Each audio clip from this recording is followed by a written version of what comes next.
देखिए, हम लोग ने लास्ट वीडियो में यूनानी हिंद यूनानी पढ़ा था, ठीक है। तो उसके बाद हम लोग टॉपिक पढ़ेंगे शक। ल्यूसेंट के अकॉर्डिंग 17 टॉपिक है।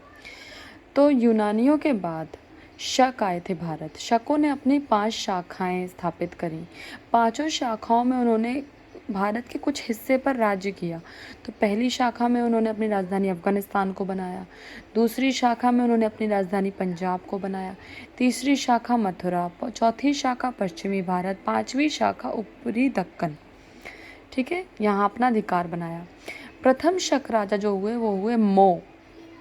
शक मूलतः मध्य एशिया के निवासी थे, मध्य एशिया के निवासी। अब ये लाइन इंपॉर्टेंट है। 58 ईसा पूर्व, 58 ईसा पूर्व उज्जैन के एक स्थानीय राजा ने शकों को हराया था, ठीक है, और विक्रमादित्य की उपाधि धारण की थी। तो इन्होंने 58 ईसा पूर्व शकों को हराकर विक्रमादित्य की उपाधि धारण की थी। इसलिए 58 ईसा पूर्व एक नया संवत शुरू हुआ जिसे कहा गया विक्रम संवत, क्योंकि विक्रमादित्य की उपाधि दी गई थी उन्हें। इसलिए 58 ईसा पूर्व में एक विक्रम संवत स्टार्ट हुआ, जो कि क्यों था? शकों पर विजय के उपलक्ष्य में था। 58 ईसा पूर्व से एक नया संवत विक्रम संवत प्रारंभ हुआ। शकों का सबसे प्रतापी राजा रुद्रदामन हुआ। रुद्रदामन ने क्या किया था? उसने मौर्यों द्वारा बनाई गई सुदर्शन झील की मरम्मत करवाई थी, रुद्रदामन प्रथम ने, ठीक है। रुद्रदामन जो था वो संस्कृत का बहुत बड़ा प्रेमी था, इसलिए उसने संस्कृत भाषा में गिरनार अभिलेख जारी किया था। गिरनार अभिलेख। जो शक राजा है ना, ये अपने आप को क्षत्रप कहते थे उस टाइम, क्षत्रप।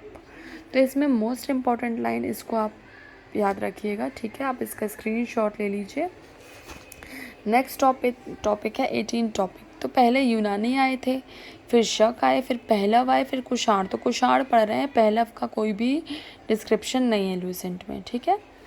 तो कुषाण वंश का सबसे जो प्रतापी राजा हुआ वो हुआ कनिष्क, ठीक है। कौन हुआ? कनिष्क। कनिष्क जो था वो बौद्ध धर्म को मानता था। उसने अपनी राजधानी पेशावर में स्थापित करी।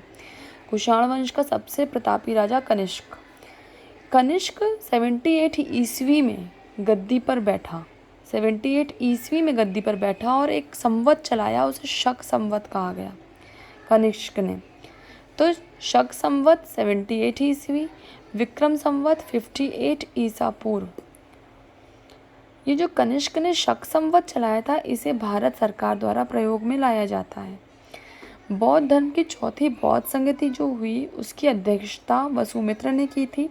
वो भी कनिष्क के शासनकाल में ही हुई। कहाँ हुई? कश्मीर के कुंडल वन में, ठीक है। बौद्ध धर्म की चौथी बौद्ध संगति कनिष्क के शासनकाल में कश्मीर के कुंडल वन में हुई। अध्यक्षता वसुमित्र ने करी। कुषाण शासकों ने स्वर्ण मुद्राएं जारी की थी, ठीक है। स्वर्ण मुद्राएं, सोने के सिक्के चलाए थे हिंद यूनानियों ने, और कुषाण शासकों ने स्वर्ण मुद्राएं जारी की थी। कनिष्क का जो राजवैद्य था वो आयुर्वेद का विख्यात चरक था, चरक। महाविभाष सूत्र के रचनाकार वसुमित्र कहलाए। वसुमित्र, जिन्होंने चौथी बौद्ध संगति की अध्यक्षता की थी, उन्होंने महाविभाष सूत्र की रचना की। क्या था ये महाविभाष सूत्र? बौद्ध धर्म का विश्वकोश था वो। कनिष्क के राजकवि अश्वघोष ने बौद्धों की रामायण लिखी, जैसे बुद्धचरित का, बुद्धचरित की रचना अश्वघोष ने की।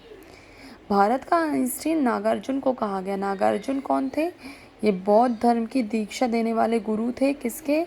मिनांडर के हिंद यूनानियों में। इन्हें भारत का आइंस्टीन भी कहा गया। इन्होंने पुस्तक लिखी माध्यमिक सूत्र, जिसमें इन्होंने थ्योरी ऑफ रिलेटिविटी मीन सापेक्षता का सिद्धांत दिया, ठीक है, जो कि ग्रेविटेशनल फोर्स से रिलेटेड था। कनिष्क के ही शासनकाल में गांधार व मथुरा शैली का विकास हुआ था। अब कुषाण वंश का अंतिम राजा हुआ वासुदेव। रेशम मार्ग पर नियंत्रण रखने वाले शासकों में सबसे प्रसिद्ध कुषाण के शासक थे, कुषाण वंश के शासक थे, जिन्होंने रेशम मार्ग पर नियंत्रण किया।